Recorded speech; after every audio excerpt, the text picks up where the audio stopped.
What's going on, everybody? It's your boy Pat. I'm back. It's been like 3 years since I made a video, but here I am, still at it, still grinding, still working on eBay. And I decided that I took a break from not just making YouTube videos, but from social media in general. Just had to get my thoughts together. But the whole entire time I was working on eBay, so I still do have my store, and my store is actually doing better now than it ever was before. And that's the main thing I'm going to talk about in this video is the three things that I've done that have really increased my profits on eBay in the past 2 months. I think one of the biggest problems that I had, not just with eBay but also with YouTube, was I was treating it more like a hobby than an actual job. I'm a very hard worker, but when it comes to things I don't consider a job. It's kind of like when I used to be a roofer. We used to always say you go to a roofer's house, they have the worst roof ever because they spend all day working on a roof. They don't want to work on a roof when they get home. So it's kind of the same concept. But I realize now that if I want to be successful at either or both, eBay or YouTube or both, that I need to put in the work. It's not going to just happen on its own. So with that being said, I promise I'm gonna make sure a video is out every Friday. Rain, sleet, snow, whatever. I'm going to make sure it gets done. And there's a video for y'all. So if y'all want to go on this journey with me and learn as I learn, because I'm not an expert. So anyone that wants an expert, go check out Rally Roots or Harry Tornado or one of them people. They're awesome. People I've talked to, a couple of them on social media, and they always reach back to me, give me great advice and stuff. Their videos, they seem like really good people. They've been doing it for a long time. They're making really good money. Those are the people that really can tell you what to do and what not to do. This channel is going to be more as I learn, you'll learn. So, um, I don't even make. I just lost my job not too long ago because not because of me, but because of the tariffs and stuff. We just couldn't afford the products anymore, so the business shut down. And now I'm trying to do eBay full time, and I'm gonna tell you, I'm definitely not on their level. Like I'm struggling, but it's my dream to work for myself. I've been working for other people for my whole entire life, and we'll see what happens. So the first thing I did a few months ago is, like I said, I started treating eBay, and now I'm going to treat YouTube. Start treating eBay like a job, not just a hobby. And what I mean by that is making sure that I'm doing my listings every single day. Consistency is key. Making sure I go out and to the Goodwills and yard sales consistently. Not once a week when I get off work on my lunch break or something like that, but every single day. Be there early. Now that I don't have a job and this is my job, I need to be there as soon as they open in the morning. Try to beat everyone else out.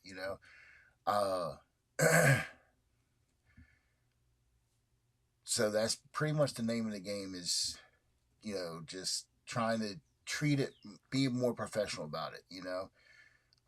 Making sure that everything is where it's supposed to be. So, which I've never had a problem with that. My biggest problems that I've had over the past few years that I've been doing eBay is number one, when I say not treating it like a job, number one thing was consistency. There was times where I was tired, didn't feel like listing, especially on the weekends, and I just wouldn't list and be like, okay, I'll list tomorrow.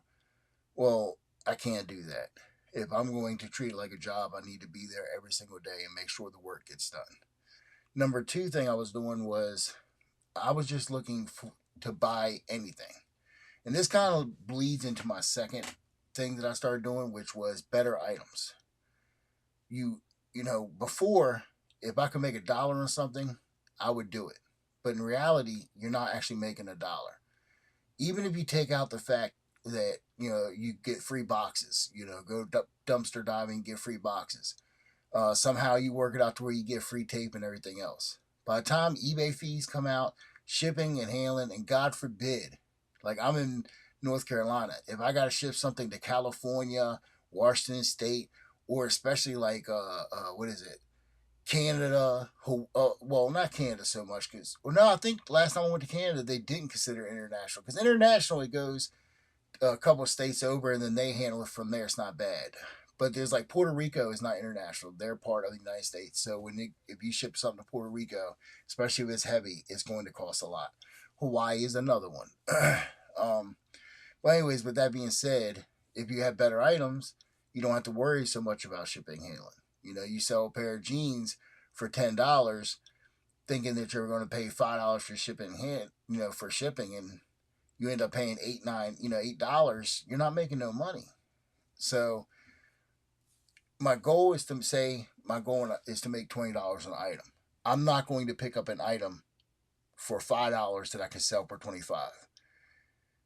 There is a calculator. I've seen a couple YouTube people who are no more than I do, and there is a calculator on eBay where you can put in how much the item is, or how much you're paying for it, how much you need to sell it for in order to make, say, $20. And it will tell you, I think it's like if you pay 5, you need to sell it for like 30. Well, it's easier for me instead of doing the calculator and having my numbers and being all, breaking out, remembering to take my book with me to Goodwill and breaking it out, or you might be a little bit embarrassed to break out a book at a yard sale or something like that. I say it's kind of like when I go to the store, round up. So if I want to make $20 on an item, I go for $30 to $50. That way, no matter what, I know I'm going to make my 20. So if I buy an item for 5, I need to be able to sell it for 35 or more. Because then, if someone sends me an offer, or they live far away, or something happens, I get a return, something like that, I'm still making my $20. So that, to me, works. Again, everything that I'm telling you is just my opinion. If anyone has better ways, or they see something I'm doing wrong, please, I always want to take advice. I'm just sharing, what I think is best and what has been working for me lately.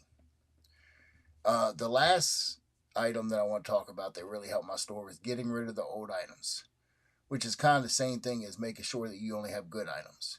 But I had like over 1,000 items in my store from before, and a lot of that crap was junk. Like I said, McDonald's toys, crap like that. So you got to look at it two ways. For one, even if the item sells for, say, $1, you probably ain't gonna make any money off of it. So you'd be better off just donating, because you're like, oh well, I at least want to make my dollar back or whatever. But you're not making $1. You're making no money on it. But just say, best case scenario, you sell an item, and after shipping and handling, after uh, we're not even going to count boxes, tape, or none of that. But after shipping and handling, after eBay fees, say you net $3. Was it really worth taking up the room? Was it really worth you packaging up that item, weighing the item?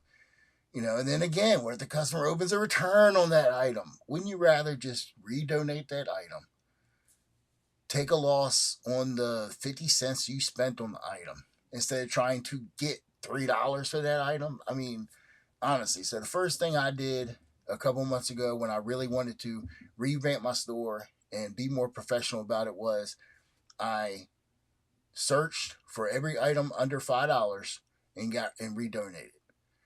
And then a couple weeks after that, and then the items that was like $10 or less, I ran a sale on those. And then after that sale was over, all those items redonated. There's people all the time that have yard sales. If stuff doesn't sell, what do? They donate it to Goodwill. Goodwill. If stuff doesn't sell, they don't keep it on the, you know, they don't keep it in their main store on the shelves. They send it to the Goodwill bins. And if it don't sell at the bins, I guess it goes to trash. It should go to people, homeless people and stuff, but we're not going to get into all that. There's plenty of videos bashing Goodwill. I make money off of Goodwill. The Goodwills around my house. Here's the thing about Goodwill, because I see a lot of people making videos about Goodwill where they say you're priced out, you can't make good money on Goodwill. You can't make good money on Goodwill if you're going for the same items that everyone knows about. You got to be smarter than Goodwill. Same thing with yard sales. People at yard sales, they might know, hey, this item here, a pair of Nikes. Everyone knows Nikes are good shoes. So they're like, okay, I'm going to price those high. I'm going to wrap this video up. like I said, if you like the video, please like, subscribe. Every Friday, I'll be coming out with a new video. And what I'm going to do in stores now, since I don't want to record people, is I'm going to have my girlfriend record me showing off the item. So that way, all you'll see is me in the item and you won't see random people. And I can describe what I like about the item. And then I'll put it, a picture of how much the item actually sold for in the video. And we'll do it like that. Because I do like actually going to Goodwills and stuff like that and showing y'all that I'm finding these good items, that these good items are there. You just have to find the items that people don't know about. You can't find the common shit no more because, for one, it's not just Goodwill that is doing it, but it's also other resellers. There's a lot of resellers, a lot more resellers now than there was years ago. 10 years ago, before I started doing it, that's probably the prime time to get into it, but that doesn't mean that you can't still do it now in 2025. So, like I said, keep grinding, keep making that money, and I'll talk to y'all next week.